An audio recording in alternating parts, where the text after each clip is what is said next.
Insight México les da la bienvenida a la primera mesa redonda estratégica, panorama actual y futuro para la industria de exploración y producción. Mi nombre es Arturo García Bello, socio líder de Energía y Recursos Naturales de Deloitte México y Centroamérica. Tenemos el gusto de que nos acompañen nuestros panelistas de Cotemar, Alejandro Villarreal, director ejecutivo de Cotemar. Gracias. Buenos días, Alejandro, gracias por acompañarnos a todos. Al contrario, ustedes. También nos acompaña Andrés Brugman, que es el Country Manager de Feelgood México. Gracias, buenos días, gracias por la invitación. Gracias. También nos acompaña Angelo Buruni, director de operaciones de Eni México. Gracias, buenos días. Asimismo, está también con nosotros Diego Aguilar, vicepresidente de ENAV Offshore. ¿Qué tal? Buenos días. Y nos acompaña Embry Hisham Yusho, director general de Petronas México. Gracias, buenos días. Y nos acompaña el doctor Marcos Ábalos Bracho, jefe de la Unidad de Contenido Nacional de la Secretaría de Economía. Muchas gracias por la invitación. Bueno, sin lugar a dudas, la mesa redonda del día de hoy acerca del panorama actual y futuro de la industria de exploración y producción es un tema apasionante. Diariamente se comenta en los diferentes medios cuál es el futuro, cuál es la incertidumbre, cuáles son las tendencias, en especial de la movilidad, cuáles son las oportunidades que la pandemia y esta incertidumbre le dan al sector, cuáles son las nuevas tecnologías y cuáles son las nuevas formas de trabajar. Estos y algunos otros temas representan temas de mucho interés para todos los participantes en esta industria. Entonces, a continuación voy a hacer algunas preguntas a nuestros panelistas, quienes son grandes expertos y tienen muchos años de experiencia en la industria, para que nos den su valioso punto de vista. En el caso de Embry, quisiéramos preguntarle, Embry de Petronas, cómo están viviendo las empresas de exploración y producción los retos para el sector, las soluciones y las lecciones que han aprendido durante este tiempo.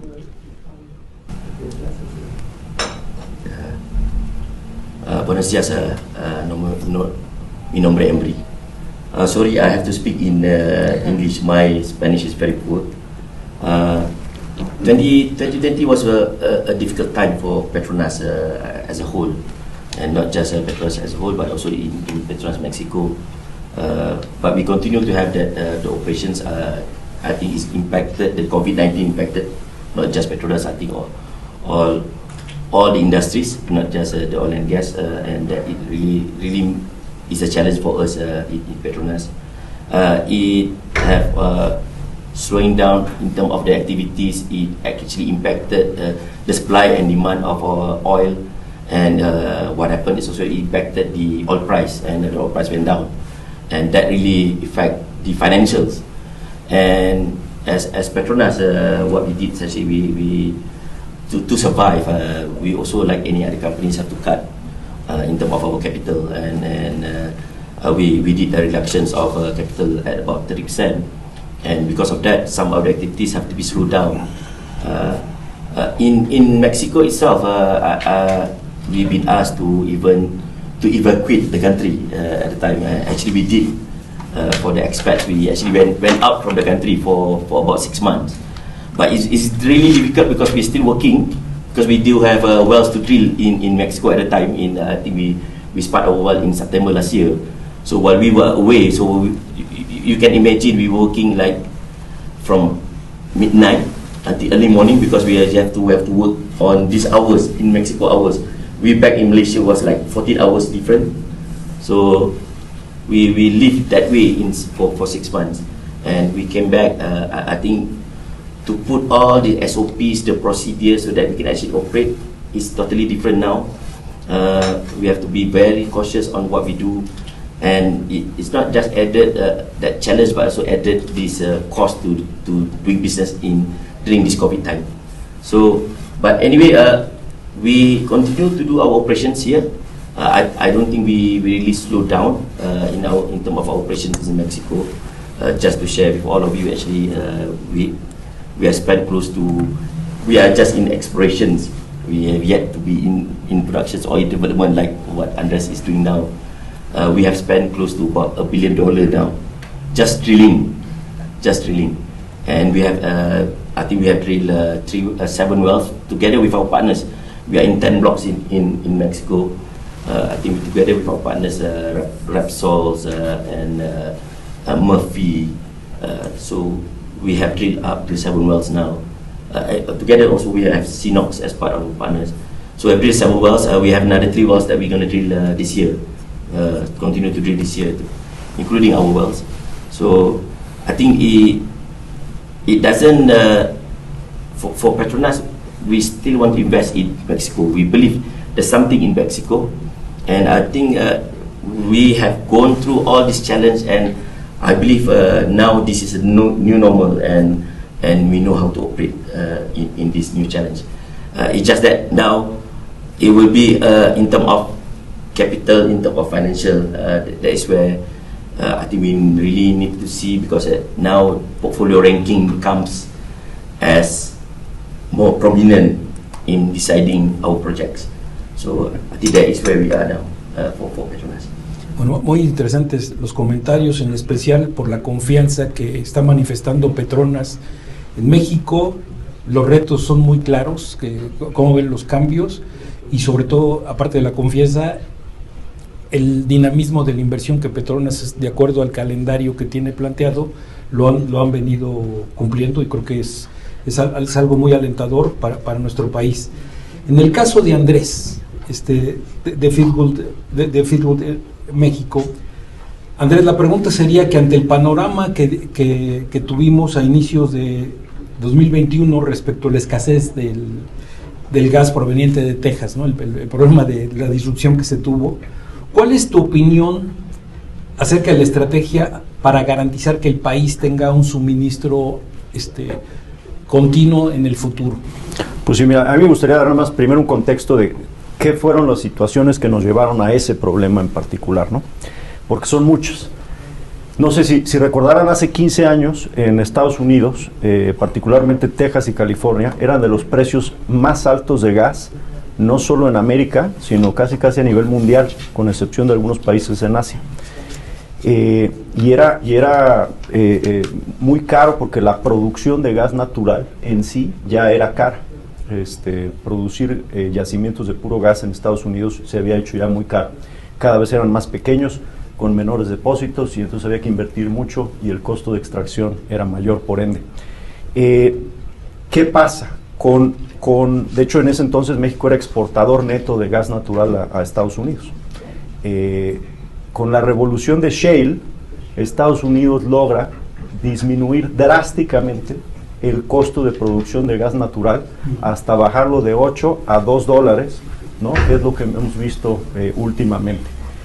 Con este cambio, y teniendo una empresa en México como Pemex, que en su portafolio de inversión tiene que competir los proyectos de gas natural con los de crudo, obviamente la rentabilidad de los proyectos de crudo siempre es superior a los de gas natural. Entonces se han destinado esos recursos con la finalidad de que tengan mayor rentabilidad para la empresa, lo cual es una decisión natural que haría cualquier director de finanzas de una petrolera. Pero al destinar la inversión mexicana solo a esos proyectos, y con un vecino en el norte con precios muy bajos de gas natural, pues la estrategia natural para México fue pues importar ese gas, dado que era más barato importarlo que producirlo en forma local. Y así es como llegamos a que la mayor cantidad de gas natural en México se importara. ¿De dónde se importa la mayor cantidad de gas natural? De Texas, ¿no? Y hoy en día, pues lo que vemos en la industria es que cuando solo tienes una estrategia, pues cualquier fenómeno natural, como el que pasó ahora de este vértice polar, pues te afecta el suministro de gas natural y crea un problema pues para toda la industria. Y por eso pues debe de haber, yo no creo en una solución nada más, sino que debe haber múltiples soluciones, precisamente para que si hay un problema en un sector en particular, los otros puedan apoyar durante esa crisis o ese problema temporal que exista. Entonces, en mi punto particular de vista, ¿qué deberíamos hacer en México? Pues básicamente 3 cosas. Primero, seguir apoyando la producción de gas asociado, es decir, de aquellas compañías como Petronas y Philwood, que realmente están buscando campos de crudo por tener mayor rentabilidad, pero que producen gas asociado, pues que todo ese gas asociado primero se utilice, que no se ventee nada, ¿no? Y que se utilice todo ese gas natural para el mercado doméstico. Entonces eso va a incrementar la producción. Mientras más empresas tengamos que produzcan crudo, incluyendo petróleos mexicanos, pues más gas natural va a haber. Segundo, generar un mercado, un mayor mercado. Hoy en día vemos 2, 3 empresas en México enfocadas solo a la explotación de campos de gas natural.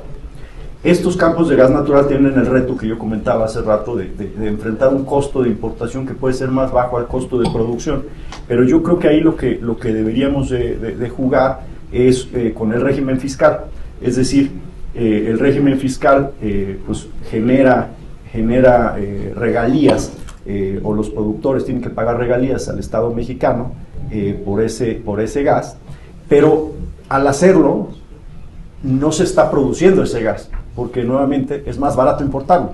Entonces, para mí creo que sería más importante la derrama que generaría y los otros impuestos indirectos que cobraría Hacienda si bajara en algunos casos la regalía de gas natural. Y repito, para campos de gas no asociado, es decir, los otros campos creo que es bien la estrategia que tiene Hacienda, ¿no?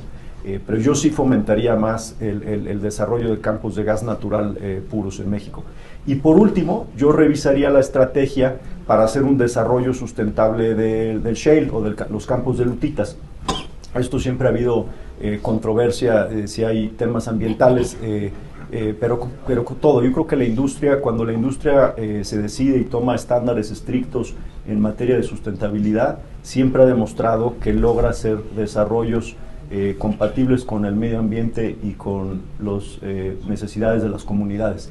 Entonces yo creo que es factible hacer un desarrollo de lutitas en México de manera sustentable. De acuerdo. ¿Y qué opinas como en los casos, por ejemplo, en Europa, en el caso de España, en el caso de Holanda, en el caso de Alemania, que tienen días de inventario pues, mayores a 90, 120, 130 días, Japón igual, y México tiene pues, realmente muy pocos días de inventarios? ¿Cómo se puede solucionar esta mecánica? Y luego también, ¿qué nos puedes decir acerca de la construcción de infraestructura de plantas de regasificación? Claro, tocas dos puntos adicionales a la cadena de exploración y producción que creo que son muy importantes. O sea, el tema de almacenamiento, como tú lo mencionas, casi todos los países tienen algún almacenamiento estratégico. En México ha habido un par de proyectos para hacer esos almacenamientos, ¿no? Particularmente en domos salinos, para poder almacenar ahí 1 o 2 días de gas natural del suministro del país, por lo menos. Hoy en día solo se tienen en los propios ductos, ¿no? En México solo empacamos esos ductos y tenemos escasas horas de suministro en algunas regiones. Entonces sí, yo creo que es un área de la cadena que se debería fomentar e invertir claramente. Y por último, las plantas de regasificación, pues al final del día es un complemento a las importaciones que ayudan a tu sistema de gas natural a tener diferentes puntos de entrada, de forma que si el punto de entrada, dado Texas, falla, pues puedes tener otros puntos. El problema de las plantas de regasificación es que sí tienen un costo elevado, ¿no? Yo todavía creo que fomentar la producción local es económicamente le conviene más al país, ¿no? Sí, y sin duda, como en España, por ejemplo, este costo que bien mencionas, España tiene 3 plantas importantes de regasificación, que en los casos que haya una disrupción, este costo entre los agentes se ecualiza, ¿no? Pero creo que es muy interesante. ¿Alguno de ustedes tiene algún comentario respecto a cómo estratégicamente México puede asegurar que esta disrupción no vuelva a ocurrir? ¿Qué más podemos hacer? ¿Alguno de ustedes tiene un comentario? Yo más quisiera comentar que este tema me parece la vital importancia que señala Andrés. Yo creo que el gas natural hay que empezarlo a ver más allá de un tema de rentabilidad como un tema estratégico. O sea, es un tema geopolítico en los próximos años, es un tema que seguramente va a estar, y es el tema de la transición energética. Entonces yo sí creo que tenemos que repensar un poco en cómo lo hemos visualizado. Efectivamente, pues se ha manejado con criterios de rentabilidad, pero también es cierto que la regulación actual incentiva eso. Entonces yo sí creo que hay que repensar esa parte, incentivar, y no puede ser que, por ejemplo, Japón, pues, más del 90% de su gas natural lo importa, pero si sacas una relación de concentración, tiene una diversificación, o sea, depende de varios países, y nosotros dependemos de un solo uno, y eso sí es un tema que nos puede meter en un problema en los próximos años. Entonces sí creo que el gas natural debe de verse como un tema estratégico más que de rentabilidad en el futuro. De acuerdo. ¿Y qué opinan de que México debe contratar coberturas para el gas natural, para evitar oscilaciones en los precios, así como se hace con el petróleo? Bueno, pues lo vimos, ¿no? Ese fue el problema que tuvimos, que los precios se elevaron en unas horas a unos precios estratosféricos, y al no tener coberturas, pues ese es el precio que pagas para esas eventualidades, ¿no? Entonces, sí, ahí México tiene que estar preparado para eso, pero yo creo que es muy acertado el tema del almacenamiento. Yo creo que es fundamental, ¿no? Porque también el almacenamiento te ayuda, porque esas alzas son momentáneas, ¿no? No son de 2 días, 3 días. Si tienes almacenamiento suficiente, puedes entrar con coberturas, pero también puedes entrar con todo el almacenamiento, ¿no? Entonces, yo creo que el almacenamiento es fundamental. Si bien la estrategia de producir gas en México es importante, el almacenamiento es muy crítico, aunque sea producción mexicana o sea producción de Estados Unidos o de otros países. El tener suficiente almacenamiento te va a evitar el que tengas estos brincos, ¿no? Y te ayudan las coberturas, pero yo creo que el almacenamiento es fundamental para precisamente evitar esto, ¿no? Y la verdad es que en todo lo que son productos derivados, no solo gas, estamos en muy poco es el tiempo que tenemos de almacenamiento en gasolinas, en gas, en turbocinas. O sea, no tenemos un tema crítico, y yo creo que es un tema hasta de seguridad nacional, ¿no? O sea, estamos a expensas de que hay una disrupción y nos quedemos sin energéticos, ¿no? No solamente el gas, sino de todo tipo de energéticos. Yo creo que es un tema súper complicado, y yo creo que el tema del almacenamiento es súper importante, y se ha descuidado mucho ese tema, ¿no? No se han hecho inversiones, aunque en los últimos años ha habido algo de inversiones en el tema de refinados, ¿no? Yo creo que se tiene que invertir muchísimo en el tema de almacenamiento. Sí, muy interesante. Y también, ¿qué piensan acerca de la inversión de expandir los ductos? O sea, ¿qué se requiere para que México tenga más ductos, tenga más líneas? ¿Qué pedirían las empresas para incentivar la construcción de mayores ductos, que es uno de nuestros problemas, ¿no? ¿Qué pedirían? ¿Qué piensan que se requiere? Bueno, hay dos temas, ¿no? Uno, pues los ductos necesitan también terminales de lado a lado, ¿no? Entonces es una inversión que se tiene que pensar, de una terminal donde se genera a una terminal donde se llega. Entonces son inversiones muy altas, ¿no? Entonces tiene que haber garantías.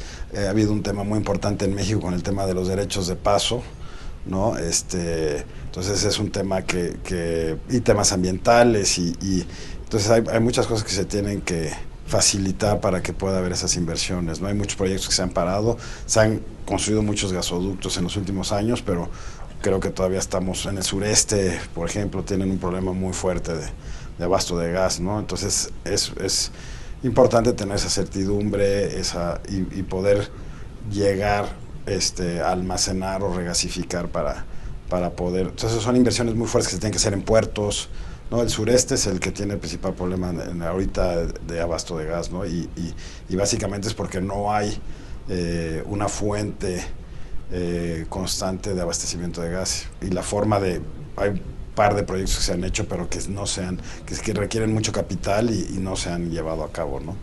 Entonces pues es un tema de inversión y de seguridad, y de poder tener la garantía de poder desarrollar un proyecto que esté liberado de toda la tramitología, permisos y demás, que ha sido muy complicado para muchas empresas poder hacer esas inversiones, ¿no? Sí, sí, muchas gracias, Diego. Y como lo dijo Andrés al principio, es un tema estratégico que que incluye muchas variables que hay que analizar, hay que estudiar, definir estrategias y armonizarlas. Entonces creo que es un tema retador y que México tiene que, junto con la iniciativa privada y el gobierno federal y la Secretaría de Energía, hacer una armonía y hacer una estrategia, ¿no?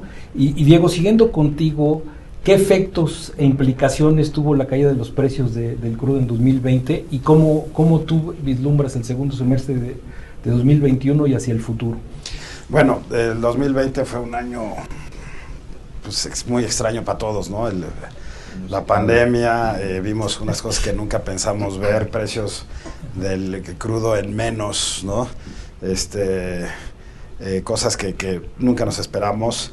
Eso generó que la oferta se fuera, o sea, hubiera mucha oferta y casi nada de demanda. No se paró el mundo unos meses, ha tardado mucho en recuperarse la actividad económica, entonces la demanda ha sido menor, hay mucha oferta, las empresas petroleras han cerrado mucha de su capacidad de producción, los países han acordado reducir esa producción para poder estabilizar los precios del petróleo. Y bueno, llevamos 7 años de un mercado complicado en la industria, ¿no? Por los precios. 2018 empezó a recuperarse, 2019 ya se veía ahora sí que la luz al final del túnel para la industria y viene la pandemia y bueno, vuelve a pegarnos con esto, ¿no? Hay dos historias diferentes, una para las empresas de servicios y otra para las empresas petroleras, ¿no? Las empresas petroleras tuvieron muy buenos resultados en 2019, las empresas de servicios seguimos con un panorama complicado, o sea, las empresas de servicios realmente no se lograron recuperar, ¿no? Porque siempre hay un impacto, cuando las empresas petroleras van para arriba, las empresas de servicios vienen 6 meses a un año atrás en su recuperación, ¿no? Que es cuando la empresa petrolera refleja ese incremento en sus precios, en su rentabilidad y entonces refleja lo mismo hacia sus proveedores, ¿no? Entonces la industria de servicios venía apenas empezando a recuperar cuando viene esta crisis, pero las empresas petroleras sí lograron recuperarse un poquito en 2019, 2018, bueno, viene esto y bueno, a todos nos pega, ¿no?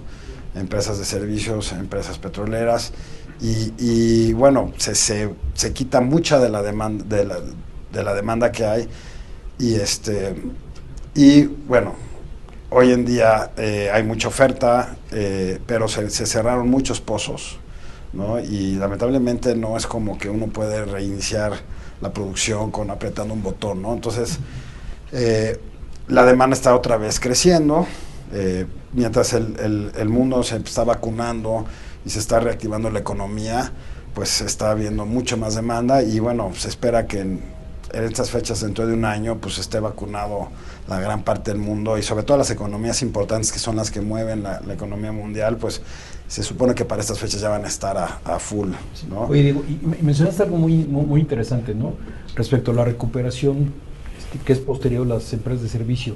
¿Tú cómo ves a la mayoría de las empresas de servicio que necesitan una reestructura financiera, que necesitan inyección de capital fresco, incorporación de nuevos socios, hacer alianzas y algunas estar en temas de concurso mercantil? ¿Cuál es tu perspectiva? Yo creo que todas las que mencionaste, ¿no? Estamos viendo una consolidación en la industria muy importante a nivel mundial. También estamos viendo la desaparición de muchas empresas, la quiebra, la reestructura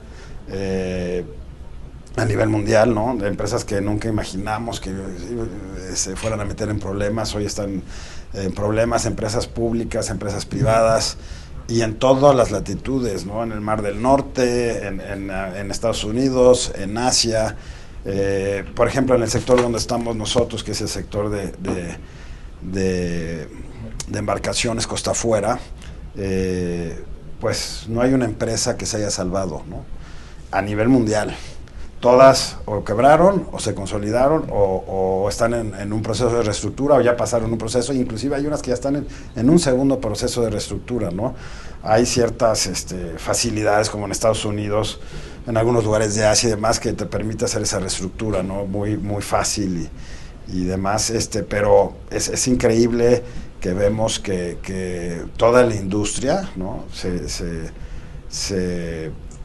Les fue mal, ¿no? O sea, y que cuando estaban ya empezando a ver un poquito, como les dije, la luz detrás del túnel, se vino esta crisis de la pandemia y bueno, pues vas de regreso, ¿no? Entonces, por eso ha habido inclusive hasta 2 reestructuras en empresas, ¿no?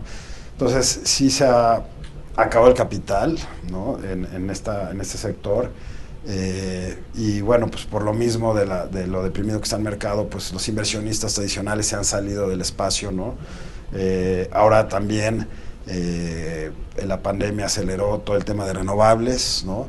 Entonces, mucho del dinero que había disponible para la industria se fue hacia los renovables, ¿no? Entonces, es complicado, estamos viviendo un panorama complicado. Creo que nosotros como empresa somos de los pocos a nivel mundial que estamos comprando activos, ¿no? O sea, estamos haciendo algo contracíclico, ¿no? Porque precisamente la tesis de esta empresa, que es bastante nueva, fue el entrar en un momento complicado del mercado para aprovechar el comprar activos baratos, ¿no? Pero somos de los que se pueden contar con la mano, ¿no? A nivel mundial, y porque los demás están viendo cómo llegan mañana a seguir operando, ¿no? Y nosotros estamos en un proceso de adquisiciones, ¿no? Entonces, pues pero en general a todo mundo le fue muy mal y a todo mundo le está yendo muy mal todavía. Todavía está complicada el sector de servicios, ¿no? Aunque estamos viendo precios más altos, estamos empezando a ver un poco más de proyectos. Ya vemos, y sobre todo en esta región, yo creo que la región de México y el Caribe es donde más actividad hay ahorita a nivel mundial, ¿no? Estamos viendo las mejores tarifas en barcos, estamos viendo la mayor actividad, o sea, lo que es Trinidad, Guyana, Surinam, México, inclusive Colombia, que no es un país de costa afuera, está empezando con proyectos. Entonces, toda esta región está muy activa, ¿no? Si lo comparamos con el Mar del Norte, si lo comparamos con el sureste asiático, Brasil también está muy activo. Entonces, América, Latinoamérica, podría decir que yo creo que es la región más activa ahorita del mundo en el tema de exploración y desarrollo de nuevos proyectos en el sector. Entonces, pues yo creo que estamos viviendo momentos muy interesantes. Creo que va a tener un impacto muy importante. Yo creo que vamos a ver cosas que no hemos visto, así como vimos precios de menos $35 y cosas así. Yo creo que también vamos a ver precios que nunca hemos visto arriba. A lo contrario, probablemente dentro de un año o año y medio. ¿Por qué? Porque cuando la economía ya esté a todo, la producción no va a estar ahí, ¿no? Entonces va a haber una carrera para regresar a la producción rápido y como les comenté, con la consolidación de la industria desaparecieron muchas empresas, los mandan a hacer chatarra ya, ¿no? O sea, hemos visto cosas que nunca pensamos haber visto y ahorita se está, precisamente con esta consolidación de la industria, se está sacando una gran parte de la flota, ¿no? Entonces no va a haber tanta oferta de barcos y como están desapareciendo también muchas empresas, pues con la consolidación del mercado, cuando las empresas petroleras reactiven fuerte, ¿no? Y cuando se resuelva el problema de la pandemia, pues va a haber, yo creo que cosas que no hemos visto en cuanto al precio del crudo, ¿no? Yo sí creo que vamos a ver precios a niveles de lo que vimos en 2008, ¿no? 2007. Entonces, va a ser interesante, ¿no? Porque están las condiciones dadas, ¿no? Y hay muchos challenges, ¿no? La logística es muy importante. Una de las cosas que la gente no vio es no solo el tema sobre todo en la producción costa afuera, el challenge de llevar gente, de operar y todo en una pandemia fue una cosa complicadísima en países. Nosotros, por ejemplo, un barco en Trinidad que tenemos, no pudimos mover a nuestra tripulación 6 meses porque el país cerró, ¿no? Y la logística que hemos tenido que hacer para poder hacer cambios de tripulaciones ha sido una cosa ridícula, ¿no? Volar gente a Ámsterdam para regresarlas a Curazao, para que hagan cuarentena en Curazao, para después volarlas a Trinidad, para cambiar una tripulación de un barco, ¿no? Son cosas de las que hemos enfrentado. Y toda la industria, ¿no? Sobre todo la industria costa afuera ha tenido un impacto fuertísimo en la logística.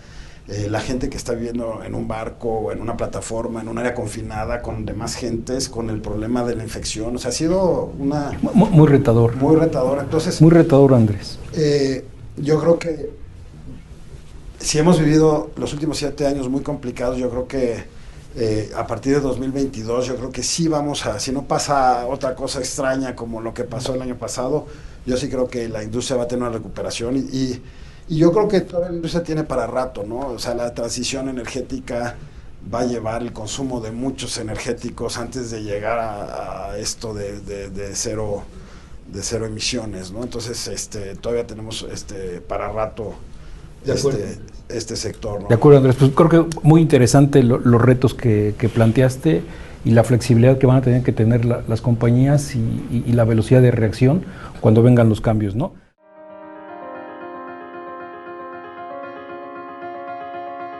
Hay algo entre nuestra gente que es más grande que sus principios de colaboración, de productividad o de eficiencia.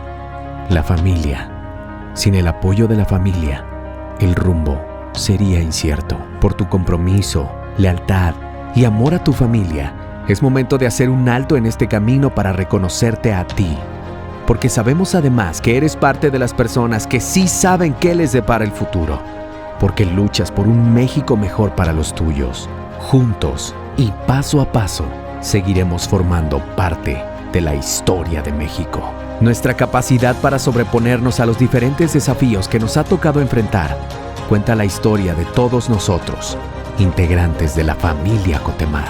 Somos una empresa de personas que mueven a México con su talento y energía. Sin duda, tú eres la pieza fundamental que nos mantiene a flote en cualquier temporal. Cotemar sigue operando gracias a tu esfuerzo, compromiso y entrega.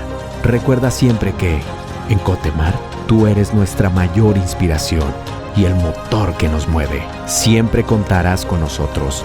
Juntos podemos salir adelante. Infinitas gracias de parte de todos los que conformamos la gran familia Cotemar. Aquí estamos, a la distancia, pero más unidos y fuertes que nunca.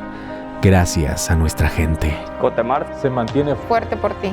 Juntos y paso a paso seguiremos formando parte de la historia de México. Cotemar es fuerte por ti. Cotemar es fuerte por ti. Cotemar es fuerte por ti. Cotemar es fuerte por ti. Todos somos Cotemar. Todos somos Cotemar. Todos somos Cotemar. Todos somos Cotemar. Cotemar es fuerte por ti. Cotemar es fuerte por ti. Cotemar es fuerte por ti. Todos somos Cotemar. Yo soy gente Cotemar. Ahora nos vamos a mover ahora con Ángelo. Ángelo, ustedes se han convertido en actores importantes, ¿no?, en inversión en México, y ante esta situación de que ustedes han venido creciendo, ¿qué opinan sobre México? México tiene un gran potencial energético. ¿Cómo ha sido su experiencia en el desarrollo y en la operación de sus proyectos? Gracias por la pregunta. Antes de iniciar, quiero agradecer a los organizadores de este importante evento por la invitación y también saludar a mis colegas panelistas de esta mesa redonda. Sin duda, como tú justamente dices, México tiene un gran potencial en recursos económicos. Eni, antes de su llegada formal en el país, en el 2015, ya contaba con una oficina de representación que de hecho nos permitió de entender el contexto del país y conocer la oportunidad del sector energético. Por eso, con gran interés, participamos a las licitaciones públicas internacionales y llamadas rondas petroleras, y de ellos ganamos 6 contratos. Uno de ellos ya está en fase de desarrollo. Más adelante voy a platicar más de este proyecto. Fuimos por eso uno de los primeros operadores en México. Formamos un equipo multicultural, como Eni usa hacer también en otros países, incluyendo claramente colegas talentuosos, tengo que decir, mexicanos, que nos apoyó mucho a entender el contexto del país y a aprovechar, ¿no?, de la situación que vimos viviendo. Por eso empezamos nuestro trabajo con la evaluación del Área 1, que fue nuestro primo contrato en la ronda 1.2. Y gracias también a todo el equipo, al final tuvimos un importante descubrimiento que de hecho incrementó lo que es los recursos prospectivos de los campos de Amoca, Miston, Tecuali, ya que estaba hecho de parte de Pemex. Por eso rápidamente pasamos a comercializar este descubrimiento y diseñar un plan de desarrollo que entregamos a CNH. Tengo que decir de forma muy orgullosa que después solo 11 meses desde cuando entregamos nuestro plan de desarrollo, que ganamos la aprobación de parte de CNH, empezamos nuestra primera fase de proyecto con nuestro Festoy ya en 2019, junio del 2019. Entonces fuimos el primer operador extranjero a producir costa afuera. Como decía el colega, no fue fácil, ¿no?, en particular en 2020 para manejar toda la situación de la pandemia. Llegamos en este año ya a 10.000 barriles de petróleo equivalente diarios y ya hoy contamos con más de 20.000 barriles de petróleo equivalentes diarios. Este año será muy importante para Eni México porque tenemos dos importantes hitos. En mayo llega nuestra segunda plataforma del campo de Amoca y lo más importante es en el final del 2021 llegará nuestro FPSO, que se va a llamar Miante, y que nos permitirá también de producir hasta 100.000 barriles de petróleo equivalentes diario. 2020 fue un año muy complicado, decir terrible, pero para nosotros seguimos operando no solo la parte de desarrollo, pero también la parte de exploraciones, y de hecho tuvimos un importante otro descubrimiento en el área 10, derivado del pozo Sasken. Este año, ya en mayo y también a final de este año, vamos a hacer dos otros pozos exploratorios, para delinear la magnitud de este descubrimiento. Esperamos también de poderlo poner en producción rápidamente.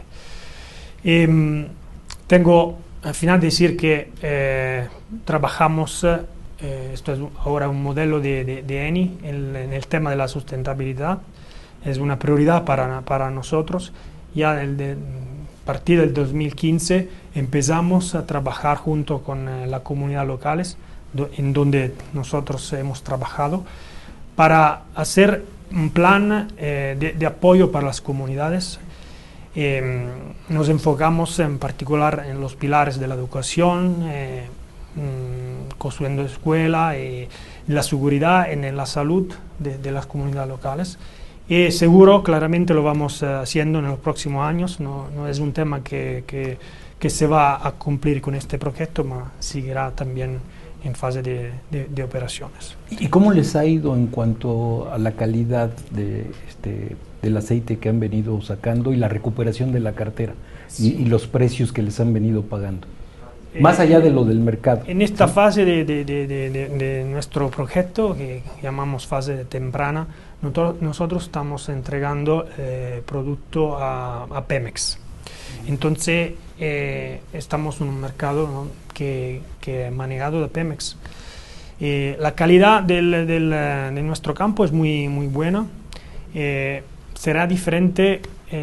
Tenemos 3 campos en esta área 1. Ahora estamos produciendo el aceite del campo de Miston, que tiene una calidad muy buena de 29.5 API.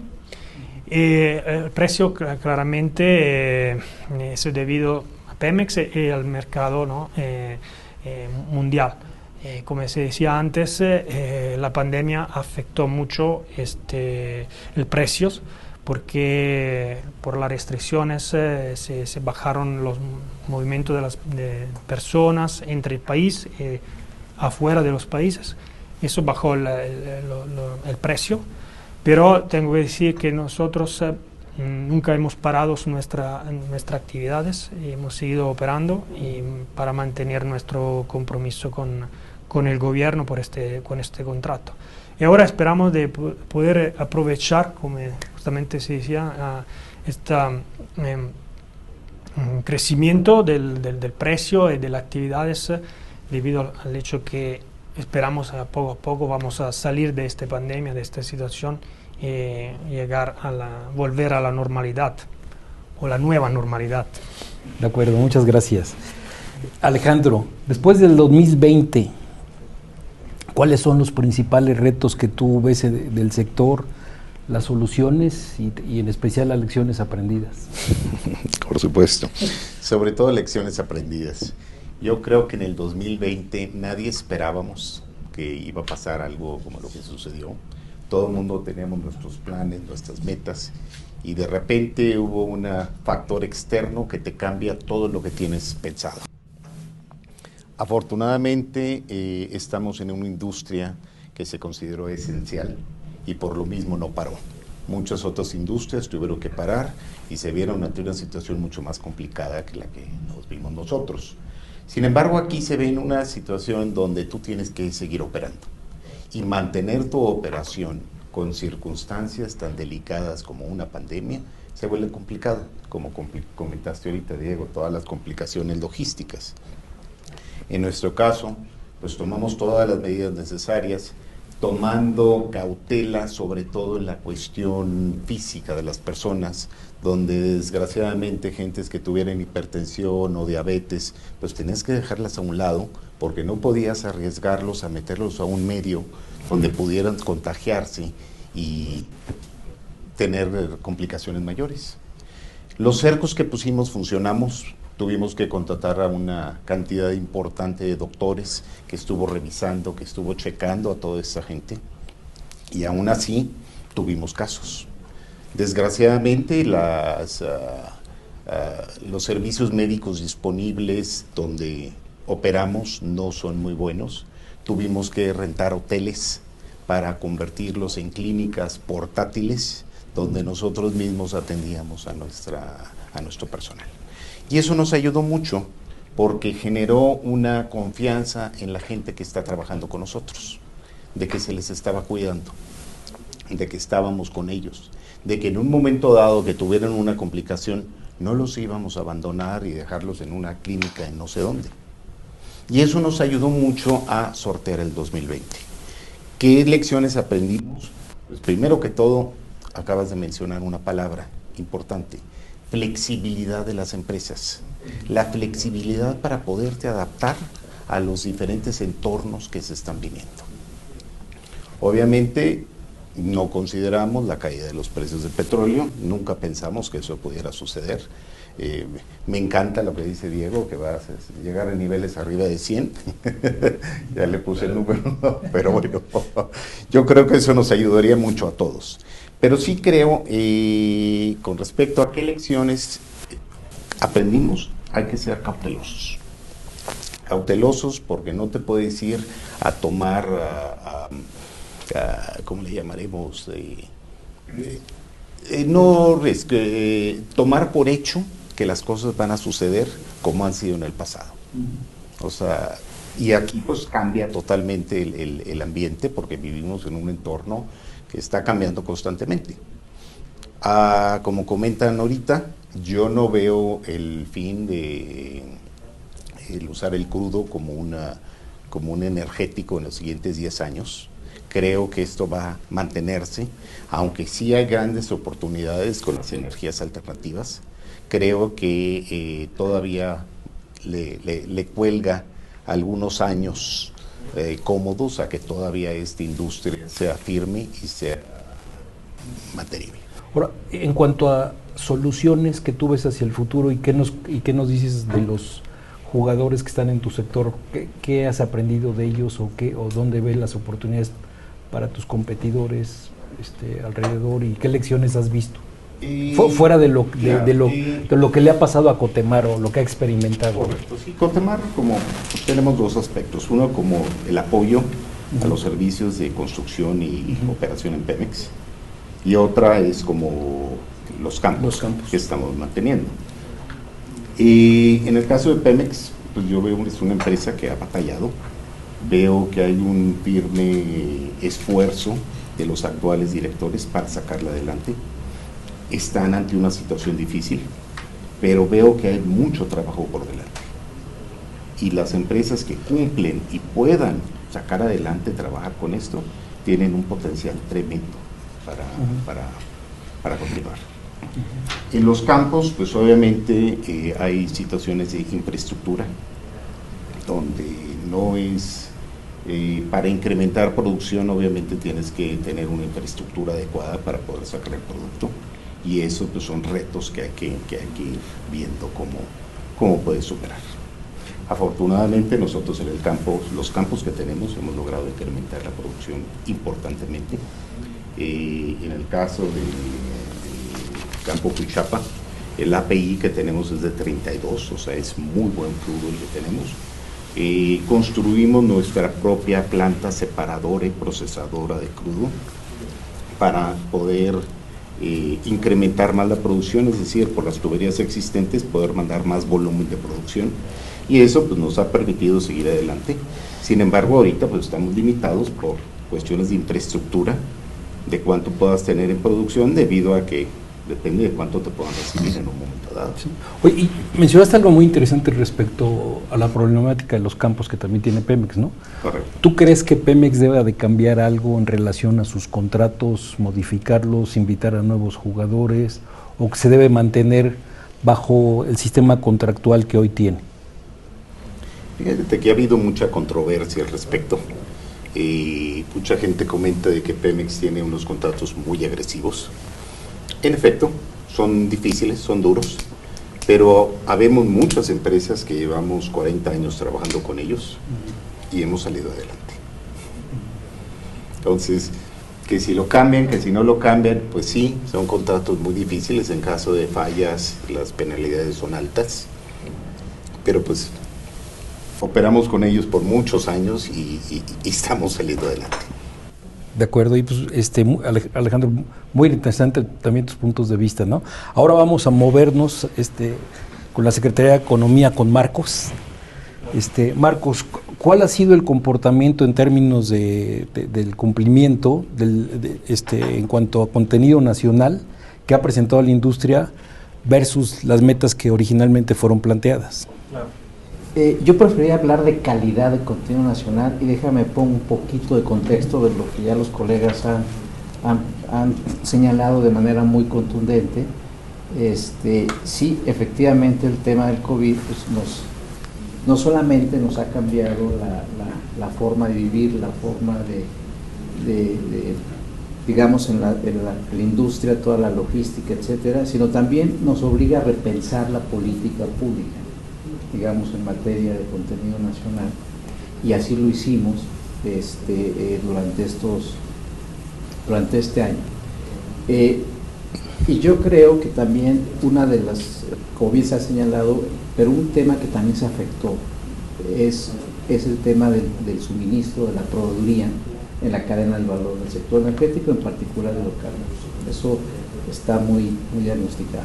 Entonces ahí tenemos que repensar, y por eso la Secretaría Cloutier ha lanzado este plan de reactivación económica, donde un componente es empujar el tema de contenido nacional. Y creo que aquí hay un área de oportunidad, o sea, porque el contenido nacional, como nosotros lo hemos dicho en diversas ocasiones, hay áreas de oportunidad en las cuales estamos planteando. Y entonces nos dimos la tarea, a través de los consejos de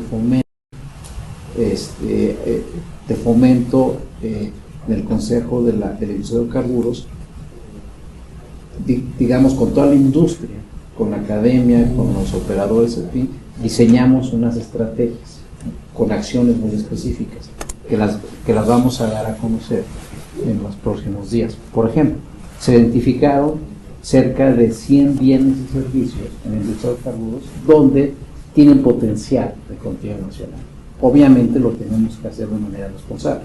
Esto no es de la noche a la mañana. Realmente generar una proveeduría en los próximos 15 años. ¿Por qué? Porque hay que reconocer que cuando uno estudia, digamos, en la teoría económica, el comercio internacional, nos enseñaron que las distancias no importaban, ¿no? Esa es la parte, pero la pandemia nos vino, las distancias importan, y hay que redefinir la estrategia. El mundo se está moviendo en un tema regional, como bien lo decía por allá en el tema, por ejemplo, en América Latina, con Estados Unidos, y hay que ver qué tipo de bienes se pueden empezar aquí, y eso tiene un impacto, digamos, en la economía local, regional y el empleo. Y en la medida que el contenido nacional vaya acompañado de este desarrollo y se vaya, digamos, evidenciando con datos precisos cómo la parte social, la economía regional y el empleo va creciendo y la industria se va consolidando, yo creo que eso debería ser un elemento importante para el futuro y poder, digamos, que en la mesa de negociación, en futuras rondas, pues sí esté el tema de contenido nacional y transferencia tecnológica. Oye, Marcos, mencionaste muy interesante y me gustaría que precisaras un poquito más, que identificaron 100 bienes y servicios, ¿no? Aproximadamente. Pero esto diría al final que el cálculo de la fórmula elevaría el porcentaje de contenido nacional, o simplemente es para tener más actores que tengan una proveeduría mayor, o incrementarías el porcentaje de contenido nacional y las compañías tendrían que cambiar un poco su estrategia de adquisición, ¿no? Y luego la segunda pregunta sería, en temas de sustentabilidad de esa nueva proveeduría, ¿ustedes qué están viendo? Así es, gracias por las preguntas. A ver, como lo hemos dicho tanto en los consejos, y yo incluso lo he escrito y lo he comentado en diversas oportunidades como esta, que agradezco mucho, digamos, tenemos una metodología con fallas estructurales muy fuertes, y aparte no estaba indexada una política, no había estrategias. Eso ya se va a publicar, y son estrategias que hubo un consenso y una discusión y una retroalimentación con la industria. Eso no lo había. Y la medición pues tiene áreas de oportunidad. Por ejemplo, hay temas, la ley es muy clara y te dice que los bienes y servicios tienen que estar restringidos en las actividades de exploración y extracción, y los bienes van más allá de eso. Entonces está bien que hay bienes que contabilizan, pero hay bienes en los que se puede, y aprovechando la pandemia deberían de ser contabilizados, o hay otros elementos que no tienen el peso necesario, y las empresas hacen esfuerzos muy importantes de transferencia tecnológica. Eni lo está haciendo, por ejemplo. Eni, en sus diferentes programas de capacitación y transferencia tecnológica, ha hecho esfuerzos importantes, y a la hora de contabilizarlos pues no les contabilizan. ¿Por qué? Por el tema de la ponderación. Entonces todo eso lo vamos a rediseñar. Ya estamos trabajando, y eso sí, estamos absolutamente claros que este ejercicio de redefinición de las nuevas metodologías, tanto en industria de hidrocarburos como en industria eléctrica, tiene que ir de la mano de acompañamiento con la industria. Es decir, digamos, estamos clarísimos que hacer regulación desde el escritorio sin conocer el doing business cotidiano de las empresas y las diferentes cadenas de valor, diferentes giros del negocio, no tiene sentido. Y así lo hemos hecho. Yo digamos, antes de la pandemia he tenido una actividad, digamos, subnacional. Estaba viajando muchísimo, conocer activos, etcétera, reuniones con empresas para incorporar los elementos, y todo esto lo paró. Sin embargo, con todo el tema virtual, pues también hemos avanzado y lo vamos a seguir avanzando. Entonces, si es necesario, ¿y por qué? Necesitamos dar certeza y certidumbre jurídica de inversión. Entonces, por ejemplo, te doy un dato de transferencia tecnológica, es decir, no hay lineamientos. Ahí no hay lineamientos. Y eso ya, y vamos de la mano con el jefe de sector, o sea, CENER, digamos, el área del subsecretario Maciel, estamos en coordinación con esto. Ellos van a apoyar esta política de contenido nacional de manera responsable. Entonces, por ahí tenemos que, cuando digo responsable, es que no no vamos a pedir cosas que no se puedan hacer. Necesitamos, por eso, esos 105 bienes que están bien identificados, digamos, se tiene que dar de manera gradual. Y recordemos, esta experiencia se hizo en la industria automotriz. Hoy la industria automotriz tiene alto internacional. Entonces yo creo que sí se puede, sí se podemos hacerlo de manera responsable y a todos nos conviene. Entonces necesitamos hacer una cruzada nacional, digamos, un convenio de colaboración en toda la industria, con las cámaras que nos representan y las principales empresas. Necesitamos sentarnos a la mesa y decir, a ver, nos conviene al país generar cierta proveeduría en ciertas zonas, con ciertos bienes que podemos ir soltando. Necesitamos certificar a las pymes, por ejemplo, que nos interesa mucho eso. Y si eso lo logramos, pues eso hay impacto. Yo hice un ejercicio, digamos, simple, de un análisis contrafactual de todo el tema de Chicontepec, por ejemplo, que ahí desde el punto de vista, pues, un ingeniero en las aulas de la UNAM, pues se ve como caso de éxito y fracaso, como desde la perspectiva que lo quieras ver. Pero si lo ves desde el punto de vista de desarrollo económico, hice un ejercicio contrafactual de aquellos municipios que estuvieron en ese proyecto durante todos estos años y miles de pozos que fueron explotados, contra aquellos municipios que no entraron. El incremento, la reducción de la pobreza, como la quieras medir con la nueva medición o con la vieja medición, fue cerca del 40%. Muy interesante. ¿No? Sí, hubo empleo. Entonces, si eso se documenta, ¿verdad?, en los proyectos grandes, de gran escala, en la cadena de valor de la industria de hidrocarburos, y se acompaña de manera responsable con contenido nacional, ahí están los datos. Y eso se tiene que mostrar.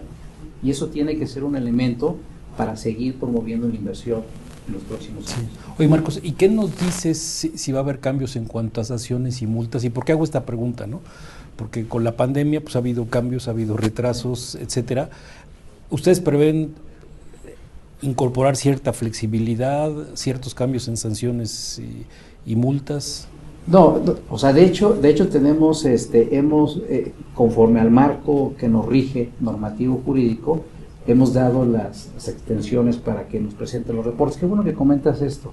A ver, nosotros, la unidad que ahora ya es una dirección general, hay que aclararlo, Dirección General de Contenido Nacional y Fomento en el Sector Energético, no tenía el andamiaje jurídico normativo para operar sus tareas sustantivas. La más importante es verificar.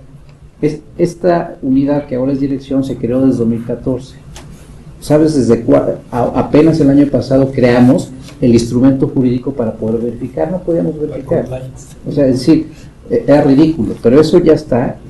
Y además nosotros estamos claros que debe haber transparencias en las decisiones, en los criterios que norman nuestras decisiones. Lo mandamos a CONAMED, ese proyecto, hubo retroalimentación de la industria y lo publicamos.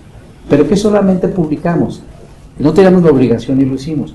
La metodología para seleccionar a quién vamos a verificar, y este año vamos a empezar. Es decir, no lo vamos a hacer, voy a verificar a X empresa, no. ¿Se puede saber cuál es la metodología general? Es pública, está pública y ahí está, es una metodología estadística, como todos, digamos, y es pública, todo el mundo va a saber, digamos, es mucho más complejo que eso, pero sí, la bolita de decir... Sí, ¿cómo extraes la muestra del seleccionado? Así es, a ti te vamos a verificar contenido nacional, ¿no? Entonces, ¿por qué? Porque aparte también, y otra cosa muy importante, esta nueva metodología va a ser con una perspectiva de mejora regulatoria. La actual fórmula es confusa, es complicada de llenado, ¿no? Es decir, genera un mercado paralelo de consultoría que no debe ser. Esto debe ser una simplificación administrativa que sea fácil y que sea digital, que desde el celular los CEOs puedan ver cómo van en su cumplimiento de contenido nacional y no tengan que estar contratando todo un tema y ver, y eso tiene que ser en celular. Pero tu celular debe ser, voy bien, muy mal, y porque se reporta mal. Hay mucha inconsistencia en el llenado. El tema de analytics, ¿no? Y parte de nosotros, y esa responsabilidad ha sido de nosotros, porque los formatos de llenado son confusos. Es una fórmula que no tiene, que es más complicada de cumplir, ¿no? Entonces, digamos, por eso no hablo de cumplimiento. El cumplimiento va bien en ese sentido, pero yo creo que hay áreas, y a todos nos conviene realmente empujar un contenido de calidad. Por eso hablo de calidad. De calidad, sí. ¿no? Y que eso genera empleo y eso genera sinergias para todos y es un juego de suma donde todos ganamos. Yo creo que muy interesante lo que has mencionado, en especial para las oportunidades que mencionas de los 100 probables bienes y servicios que hay hacia el futuro, en especial para las pymes, ¿no? Y la derrama del crecimiento, ¿no?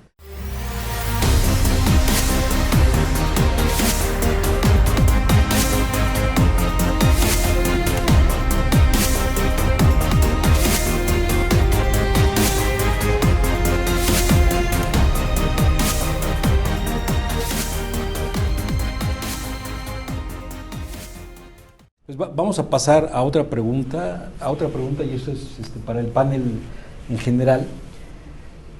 ¿Cómo proyectan que será el uso del petróleo como fuente de energía a corto, mediano y largo plazo en México? Y creo que es algo muy retador y creo que les pediría que cada uno de ustedes nos dieran un comentario, no tan extenso, pero sí sustancial, ¿no? Por favor. Entonces, si quieren empezamos de nuestra izquierda y nos vamos hacia acá. Con gusto. Pues mira, yo creo un poco en lo que dice Diego, es decir, es una industria cíclica de largo tiempo, o sea, ya lo veíamos, Eni, Petronas, Fieldwood, llevamos más de 6 años invirtiendo en México y para que eso se materialice en barriles, en algunos casos van a pasar más de 6 años, hasta 10, 12 años para que esas inversiones y ese esfuerzo se materialicen en barriles.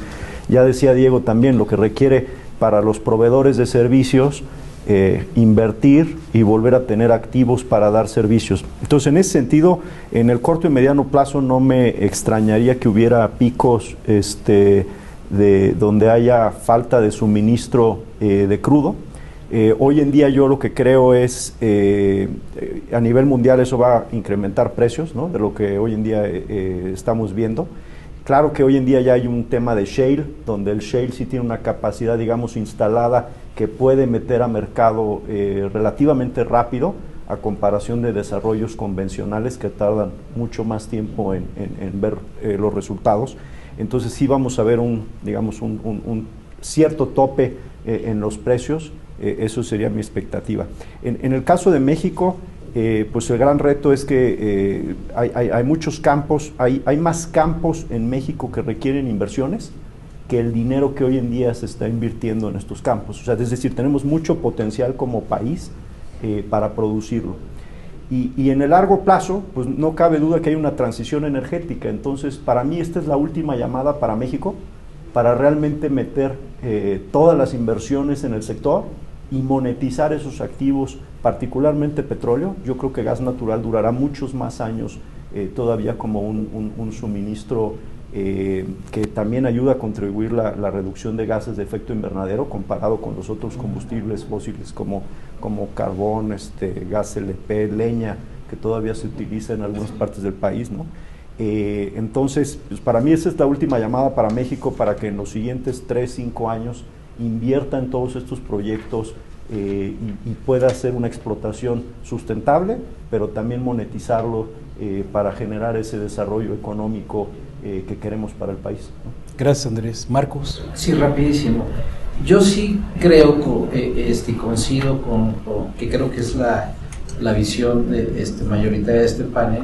Yo todavía veo que digamos, la transición va a ser más larga, ¿no? de lo que debiese ser.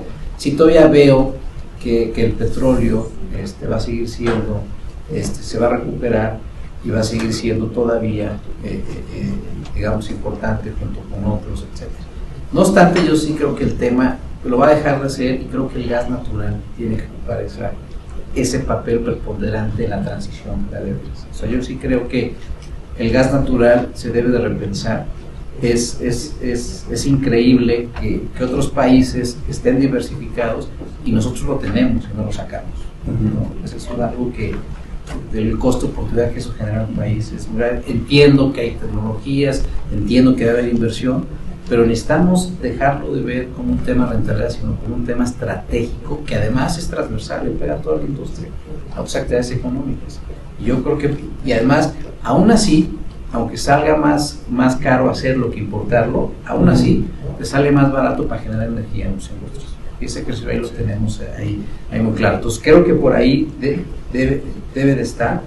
Y sí, y yo sí creo que las empresas petroleras tendrían que hacer, en la medida de sus posibilidades, un esfuerzo adicional. Si uno ve el último reporte de la Agencia Internacional de Energía, han hecho esfuerzos importantes, pero todavía no se ve una tendencia clara.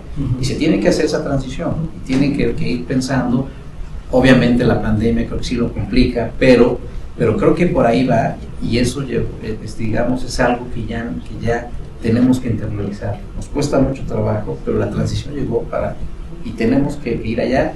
Muy claro nos va a alcanzar el tema, por ejemplo, los carros eléctricos. Eso ya está, digamos, a la vuelta de la esquina, y tenemos que pensar eso. Y todo esto con el tema y no te contesté en la pregunta el tema de sustentable. O sea, esas estrategias que vamos a publicar traen este tema de sustentable en la Agenda 2030, que no podemos ya perder de vista eso. Pues eso ya son temas como el tema también de la inclusión de género, todo eso que nos costaba mucho trabajo por las generaciones, la forma que nos hayan educado, todo eso ya cambió, y eso hay que ir en esa dirección. Muchas gracias. Henry. I believe I see future in Mexico is going to be very positive. I think this COVID, it brings a lot more positive than negative. If you can see, we start looking at new ways of doing things. We start looking at, even, for example, like us, Petronas, maybe Freewood, and also E&I. We deal with $1 million.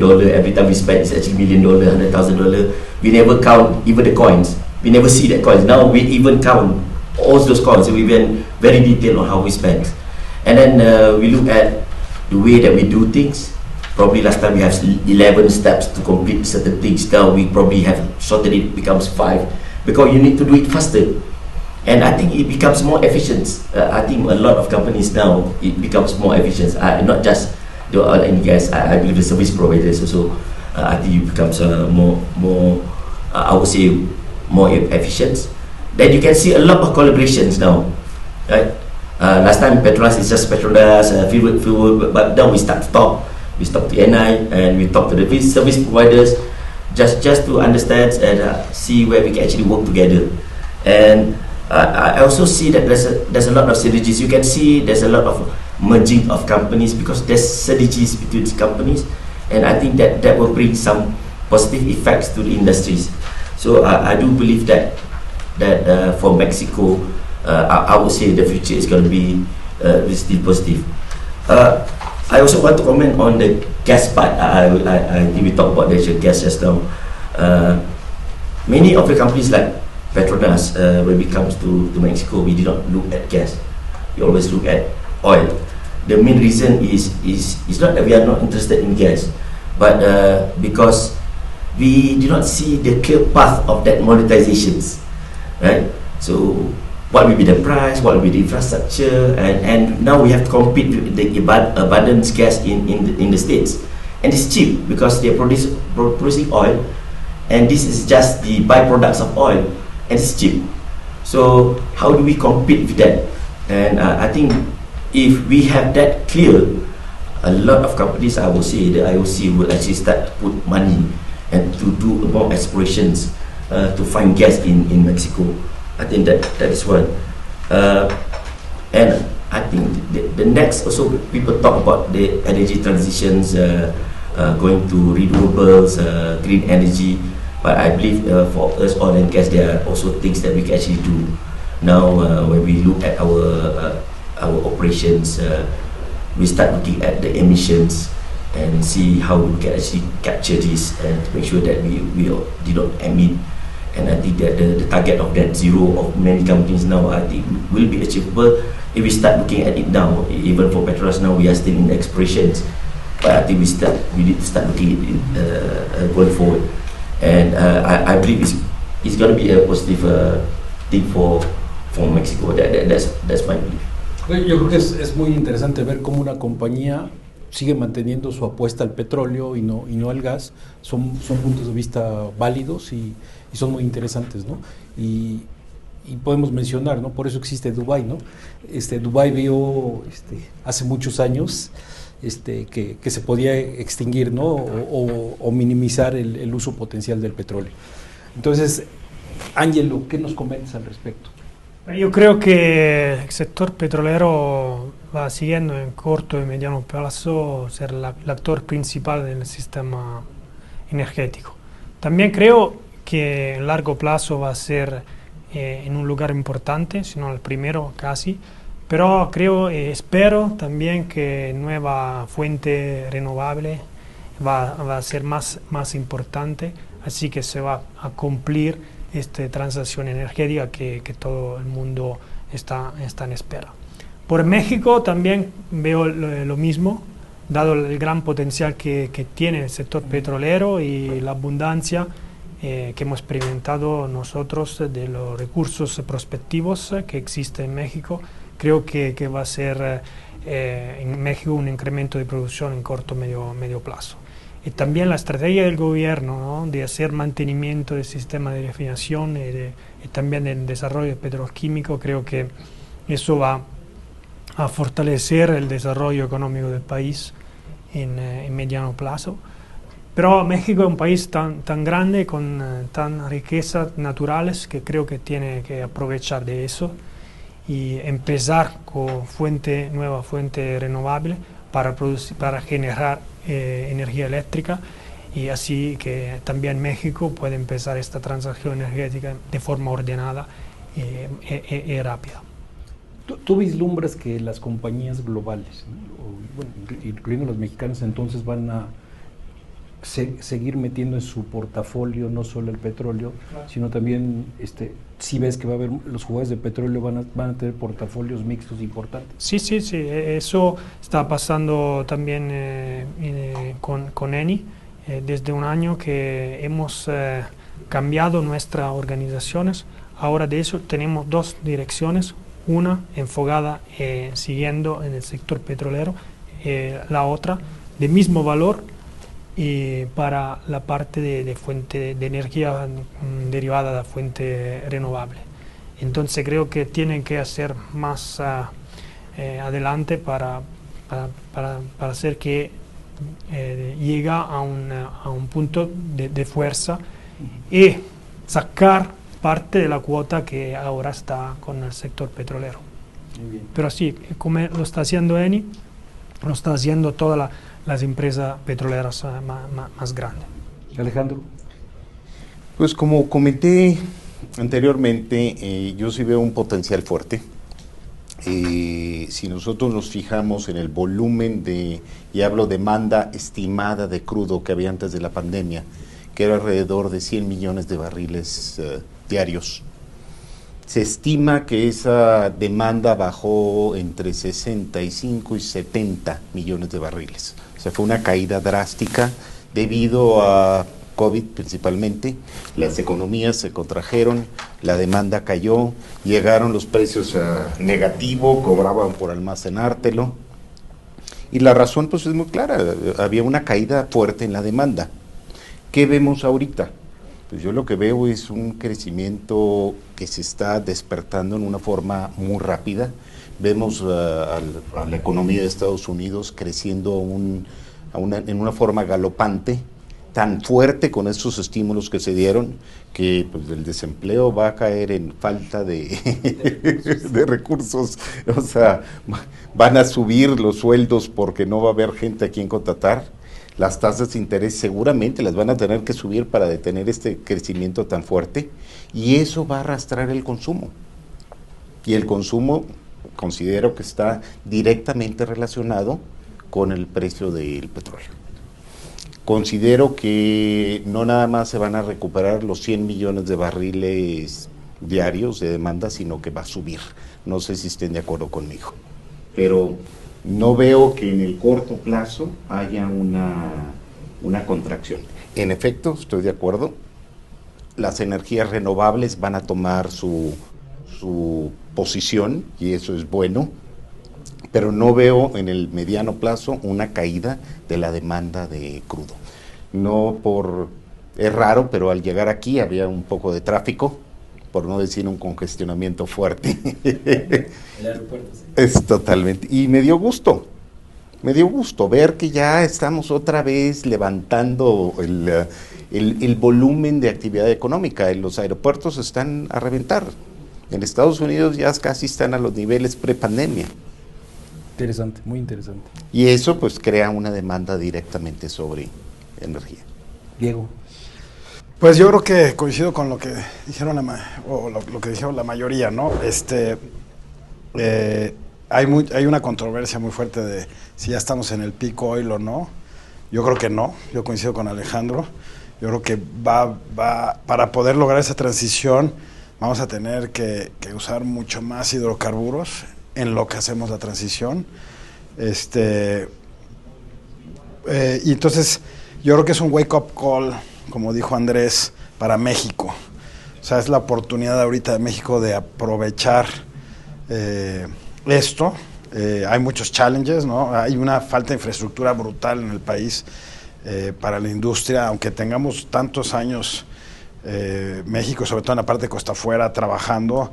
Las empresas se han topado con que hay una falta de infraestructura portuaria, de midstream y demás para poder desarrollar sus campos y creo que hay un potencial de inversión ahí fuertísimo, no solo en el desarrollo de los campos que van a hacer las empresas, sino en la infraestructura que necesitan auxiliar, como comentaba Alejandro. Pues ellos podrían subir su producción si hay más infraestructura disponible. Yo creo que es el caso de todos los que están aquí.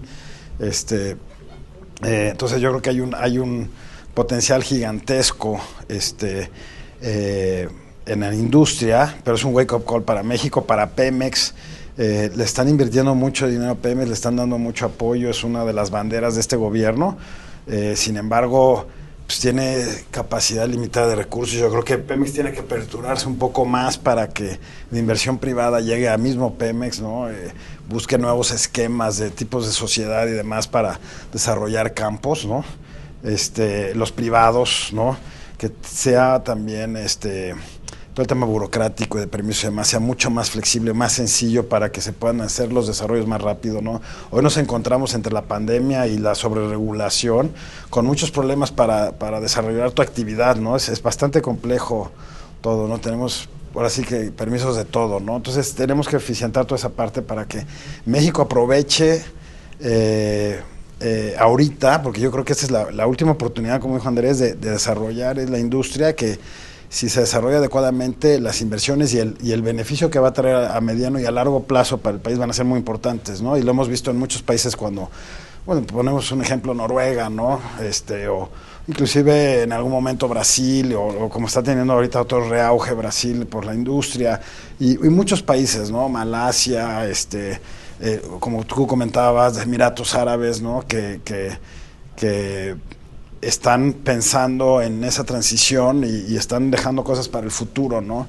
Se va a acabar el petróleo, se va a dejar de usar, pero están invirtiendo ya en todo, pero para tener futuro, ¿no? Yo creo que es lo que tiene que hacer México, porque hemos dependido los últimos 100 años en el petróleo y va a haber esa transición. Entonces es el momento para aprovechar para el futuro de México, ¿no? Entonces ahorita es el wake up call y yo creo que tenemos un challenge, pero es un momento muy interesante para nosotros que estamos en la industria, ¿no? Vamos a pasar a otra temática que es muy interesante y es en relación a la iniciativa de la ley de hidrocarburos. A mí me gustaría, matizarlo un poco. La COFESE mandó una sugerencia al Congreso de la Unión que no se aprobara esta iniciativa en los términos que está redactada.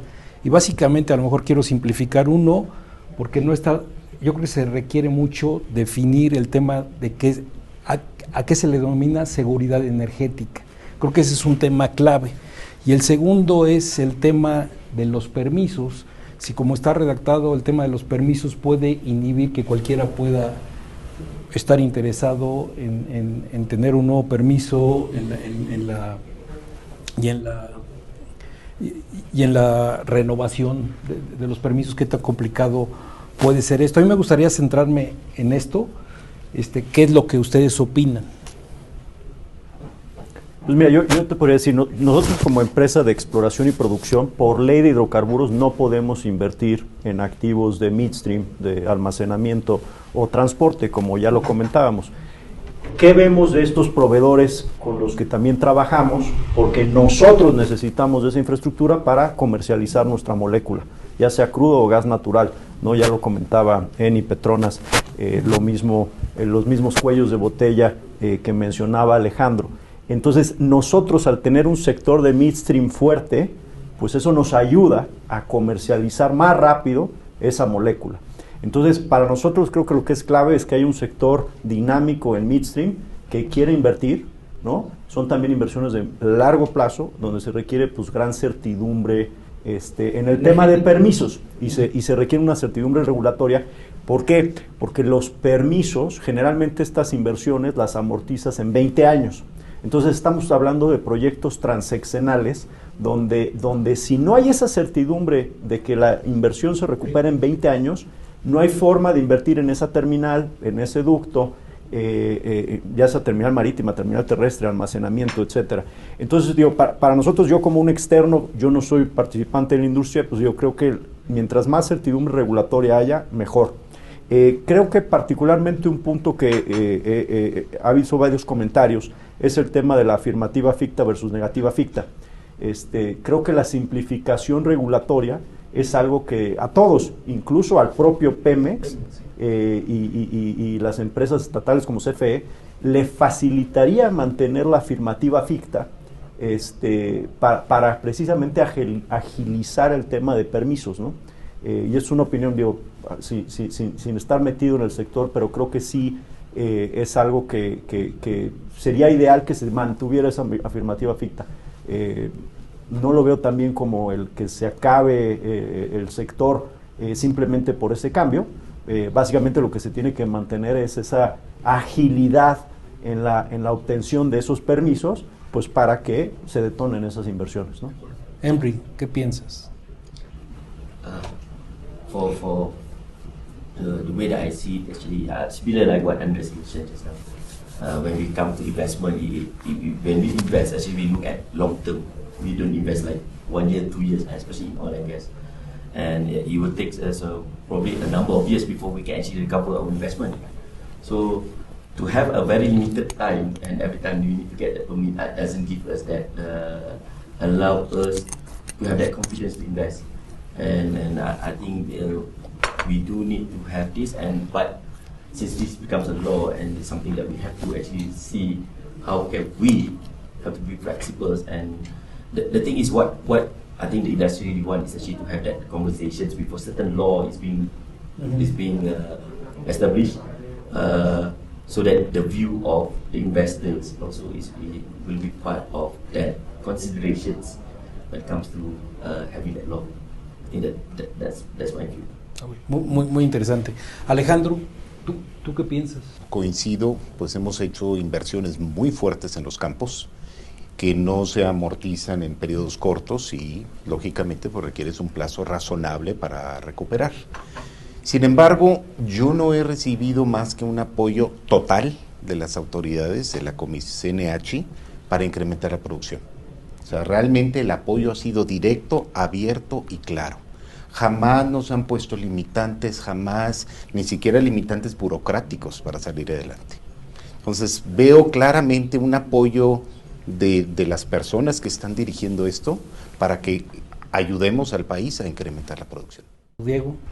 Pues bueno, como lo dije anteriormente, se necesita desarrollar mucha infraestructura para poder sacar todo este crudo, todo este gas,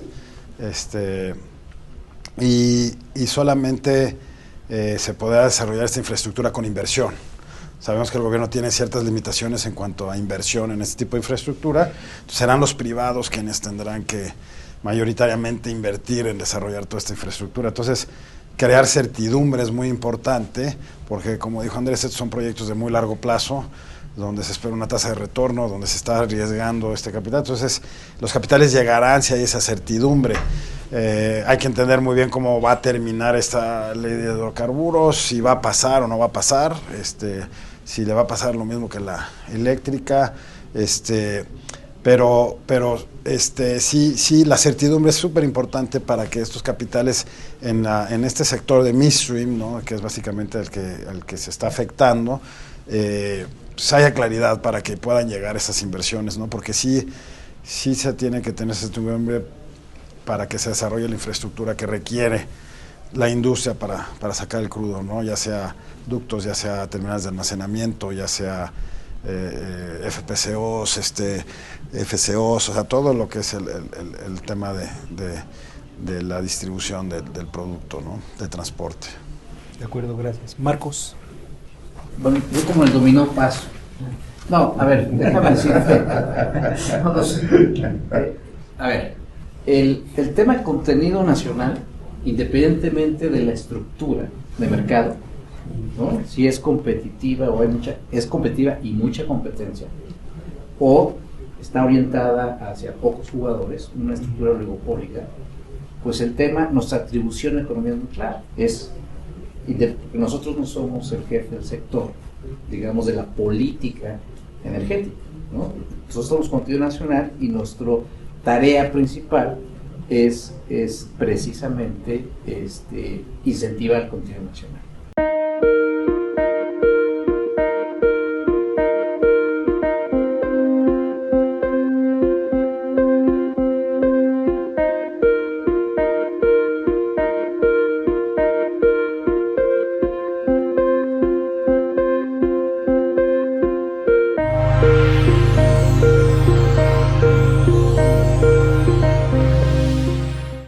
Voy a hacer un resumencito muy breve de temas de las gasolineras, ¿no? O sea, hemos visto grupos gasolineros internacionales que han venido a México, hemos visto cómo han emergido marcas nacionales con diferentes alianzas, algunos con alianzas con mayoristas, algunos otros interesados como un Costco, más allá de ser un super negocio y tener grandes diferenciales, o un Walmart, es cómo hago que mi cliente esté visitando con mayor frecuencia el súper y que el consumidor tenga una mayor lealtad por la gama de posibilidades que a mí me hace y me facilita la vida, ¿no? Entonces, hoy, con esta ley, con esta iniciativa de ley de hidrocarburos, y luego pensando hoy cómo estamos en infraestructura con falta de terminales de almacenamiento, ¿no? Donde los 5 días finalmente no se están aplicando, los 5 días de inventarios. ¿Ustedes cómo ven, cómo ven a los jugadores?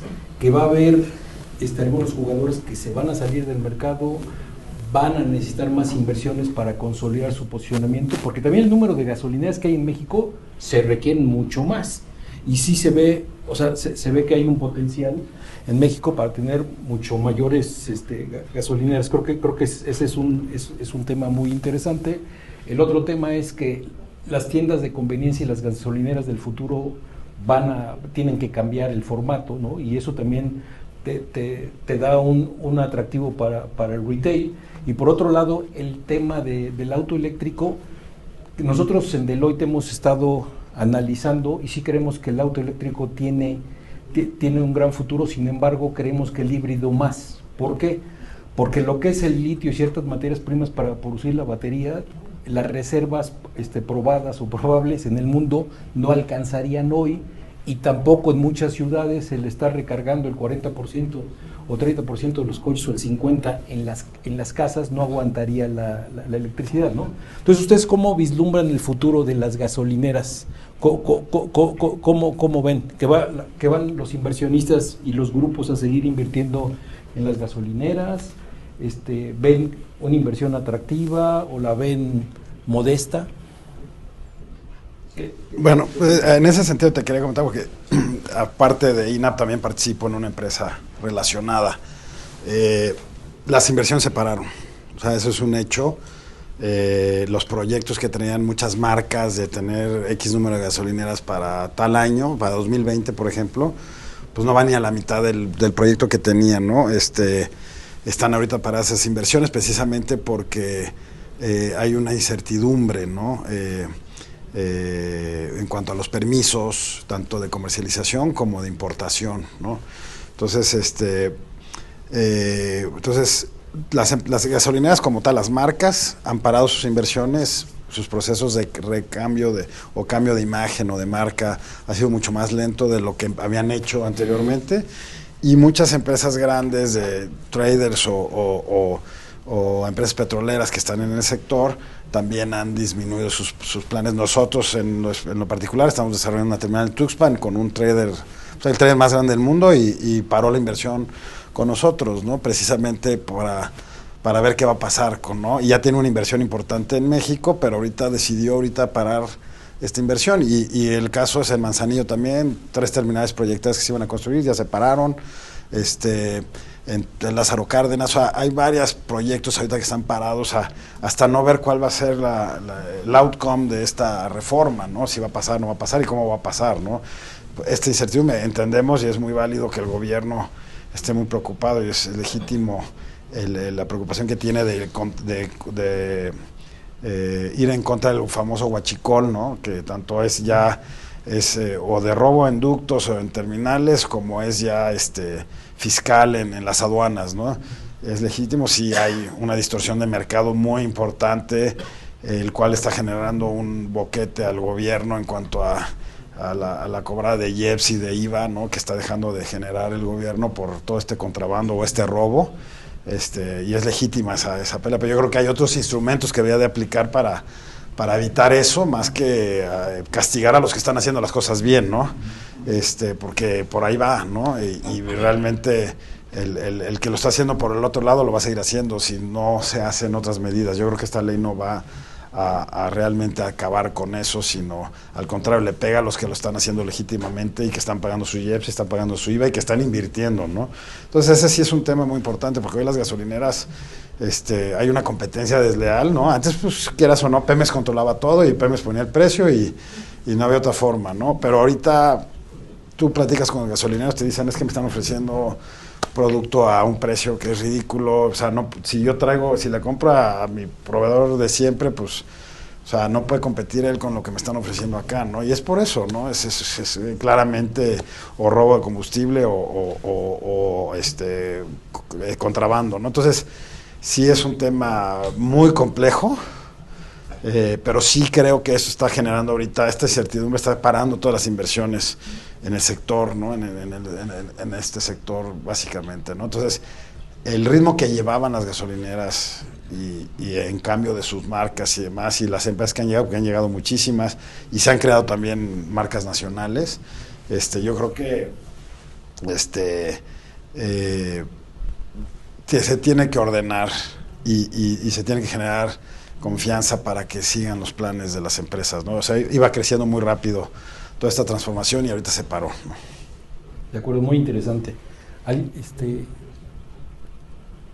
¿Algún comentario?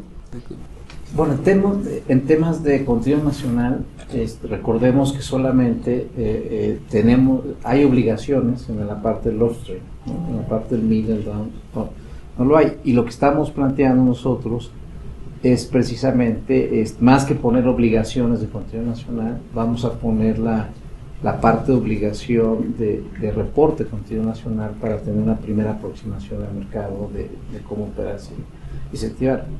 Pero sí considero que digamos, esa medida pues no tendría sentido si no generamos certeza, ¿no? Jurídica de inversión. Entonces, yo creo que ahí hay un tema importante. De acuerdo. ¿Algún comentario más al respecto de cómo ven el mercado de gasolineras? ¿No? Pues aquí, como punto interesante, nosotros no estamos en el medio, en la distribución de combustible, pero yo, en forma personal, como consumidor, preguntaría, ¿este huachicoleo, este robo que existe, está ocurriendo en lo que Pemex está produciendo en sus refinerías o en la gasolina que se está importando?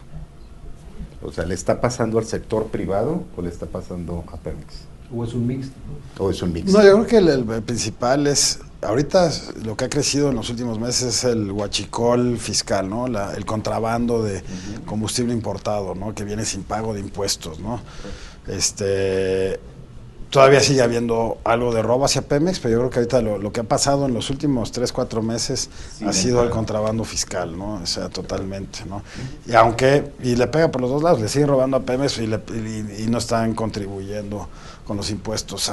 Entonces, esa sí es un impacto muy fuerte hacia el gobierno. Entiendo que lo quiera combatir y lo tengan que combatir de diferentes formas, pero creo que tiene que estar más enfocado a combatirlo de otra manera y no pegándole a las empresas que están ayudando precisamente al país a que haya productos, ¿no? Porque hablábamos también de la seguridad energética.